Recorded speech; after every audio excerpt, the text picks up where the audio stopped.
তো hello everyone, তো কেমন আছেন বন্ধুরা? আশা করছি সবাই ভালো আছেন। আর এই ভিডিওটিতে দেখাবো যে আপনার হোয়াটসঅ্যাপ যদি অন্য কোনো ডিভাইসে লগইন করা থাকে তাহলে আপনি আপনার ডিভাইস থেকে সহজেই সেটা রিমুভ করে দিতে পারবেন। এক্ষেত্রে কিন্তু আর তার ডিভাইসটা আপনার হাতে আনার কোনো দরকার নেই। তার মোবাইলে লগইন করা থাকলে আপনার কাছে সেটা আনার কোনো দরকার নেই। আপনি আপনার মোবাইল থেকে সেটা কিন্তু সহজেই রিমুভ করতে পারবেন আপনার হোয়াটসঅ্যাপ যদি কেউ লগইন করে থাকে। তো সেরকমই একটা ভিডিও হতে যাচ্ছে। ভিডিওটিতে একটা লাইক করবেন, চ্যানেলটি সাবস্ক্রাইব করে পাশে থাকবেন। তাহলে চলুন শুরু করা যাক। তো এর জন্য কী করবেন, এর জন্য হোয়াটসঅ্যাপটা ওপেন করবেন।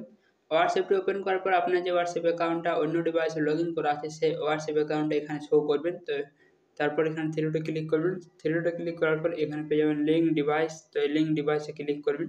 এটাতে ক্লিক করলে আপনার হোয়াটসঅ্যাপটা যে ডিভাইসে লগইন করা আছে সেই ডিভাইসের নামটা এখানে চলে আসবে। তো আমি যেহেতু একটা ওয়েবসাইট থেকে লগইন করেছি সেই জন্য আমার এখানে ক্রোম ব্রাউজারের নামটা আসছে। এখানে আপনাদের ডিভাইসের নাম আসবে।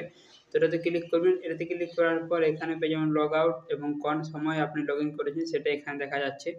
তো আমার এখানে 10টা 13 দেখাচ্ছে। তো এখন বাজছে 11টা 38, মানে এখানে লগ আউট, এখানে লগ আউটে ক্লিক করবেন। লগ আউটে ক্লিক করলে সহজেই সেই ডিভাইস থেকে আপনার হোয়াটসঅ্যাপটা লগ আউট করতে পারবেন আপনার মোবাইল থেকে। সেক্ষেত্রে আর তার মোবাইলটা আপনার কাছে আনার কোনো দরকার নেই। তো দেখুন আমার কিন্তু লগ আউট হয়ে গেছে। এখানে লিঙ্ক ডিভাইসে ক্লিক করলে এখান থেকে কিন্তু আমার লগ আউট হয়ে গেছে।